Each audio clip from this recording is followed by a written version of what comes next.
Alright, all you explosive grappling hook using revolutionary gamers out there, welcome back to the Indy Radio Arcade. And according to the maestro, Dan the Weatherman Stu is only 2/3 of the way of completing this week's $64,000 question. What does he hope to gain out of trying to do this challenge and making it back in enough time for the Tuesday night special? Oh, to rub it in my face, according to the maestro. But like I said before, it's not gonna happen. It's not going to happen. And stop updating me on it because I don't want to know. And speaking of people doing the somewhat impossible, folks, I think it's time for us to go into another explosive edition of the Instant Classic Video Game Review. And the game we have up on the plate for this week was a game we originally thought we were going to review in September, but yeah, we went a little bit overboard playing it, and we're able to review it for you just a little bit sooner than what we thought, none other than just Cause 3. And the meat and potatoes for this highly explosive game would see Rico Rodriguez returning home to his homeland of Medici, only for his home to be taken over by none other than General Cespitano di Ravello, and hopefully we said that name right because we've been calling him Ravioli for the past couple of weeks now, for him to try to liberate his homeland from the clutches of Di Ravello. And with those meat and potatoes out of the way, what did I like about this game? Well, for one, the complete destruction that you can cause at a moment's notice in this game.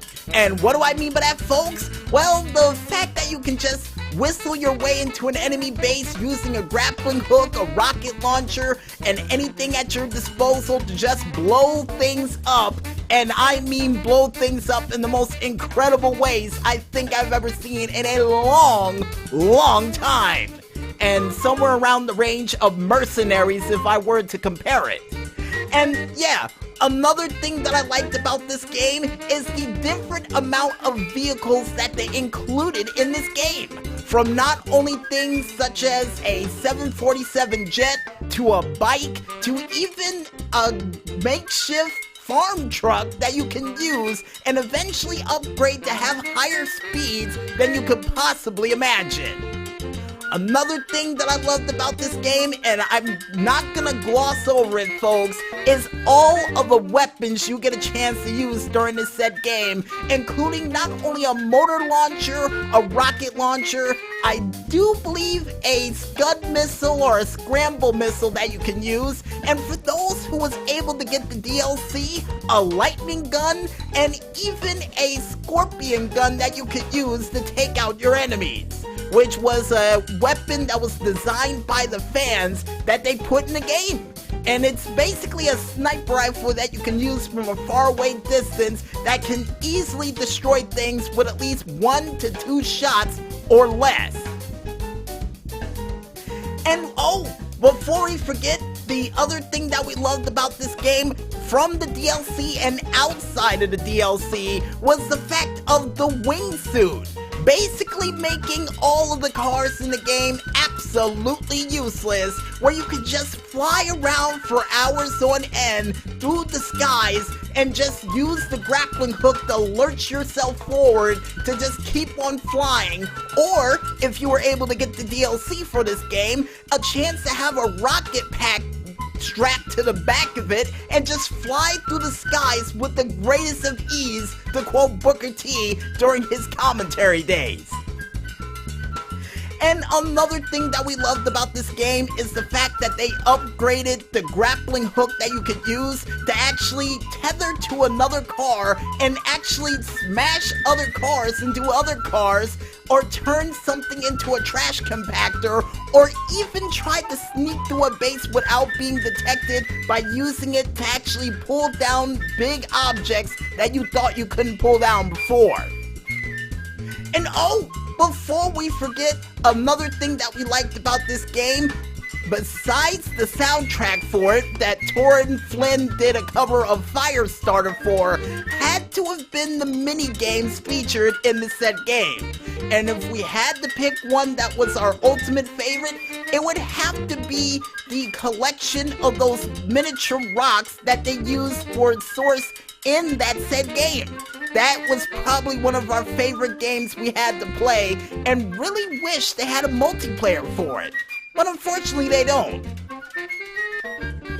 And with everything that we liked about this game that we could possibly mention for it, what didn't we like about the game?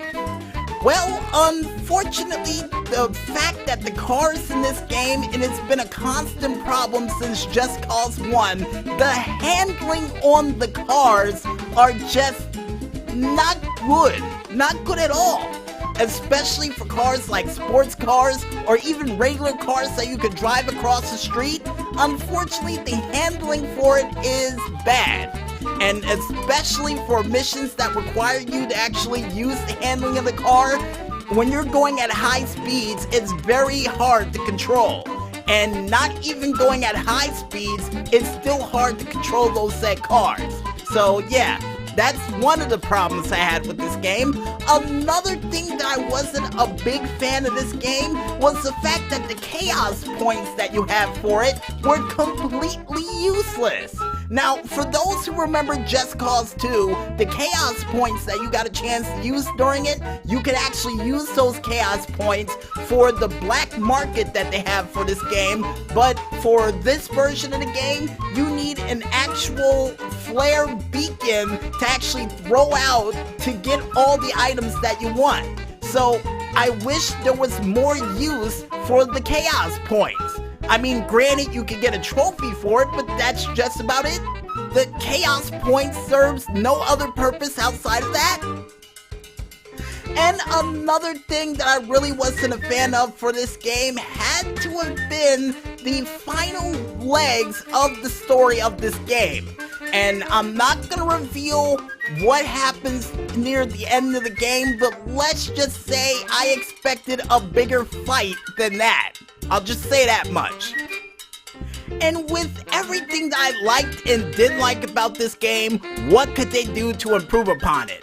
Well, besides increasing the handling of the car, or at least give you a chance to upgrade the car with the chaos points to actually increase the handling for it, maybe, just maybe, allow you to use the chaos points also to upgrade the bases that you took over. You know, all the bases that you've taken over in the game actually allow you to upgrade them so they can help you out in battles. I already know you can call forces or rebel forces to help you out during missions if you use that flare signal, but at the same time, I really wish you could have used the chaos points to upgrade the bases so they can have upgraded weapons on them to help you out even further as you made your way through. And another thing that I wish they could add to this game, for all of the challenges that you could do in it, they allow you to play alongside with your friends and, you know, have a mini game where you can see who can collect the most Bavarium, or give you a chance to see who's better at destroying things. And I already know they have something in this game where they have a record on the top of the screen where you can beat your friend's high score, but I would rather do it face to face with the other person online, so to speak, with the whole face to face mention we just said, and see who is better at destroying things in the least amount of time known possible. That would have been fun, especially with my friend Jay Meeks, with how crazy he is with explosives. I would have loved to see how far we could take things in the game in a little multiplayer versus mode for Just Cause 3. And seeing the fact that we don't know how to review games along the lines of gold stars, coins, letters, or bricks, we review games in only two ways. One, will there be a video game story for this game in the near future? And two, do we recommend this game for you, the game explosion fan at home? And to answer the question on that video game story, yes, there will be a video game story in the future for this game involving jets, 747s, grappling hooks, and explosions. Yeah, we're giving you the clue rundown of what to expect from this video game story that should be coming your way, hopefully before the end of the year, but most likely somewhere around the month of Extreme or the month of Madness for next year. But trust me, it will be worth the wait. And do we recommend this game for you, the explosive grappling hook action movie fan at home?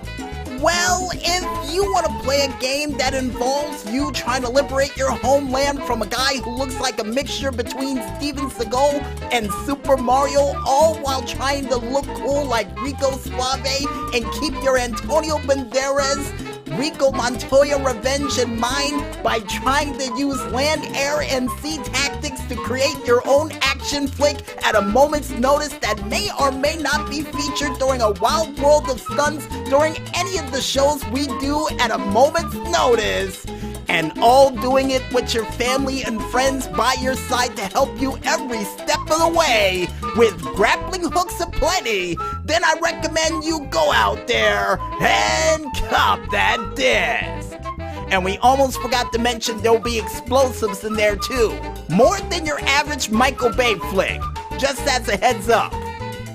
And I guess with that said, folks, we might as well head back to the music, and when we return, we'll be back with another edition of the Indie Wall of Fame, right after a word from our sponsors. So don't run out of continues just yet, folks, and stay tuned.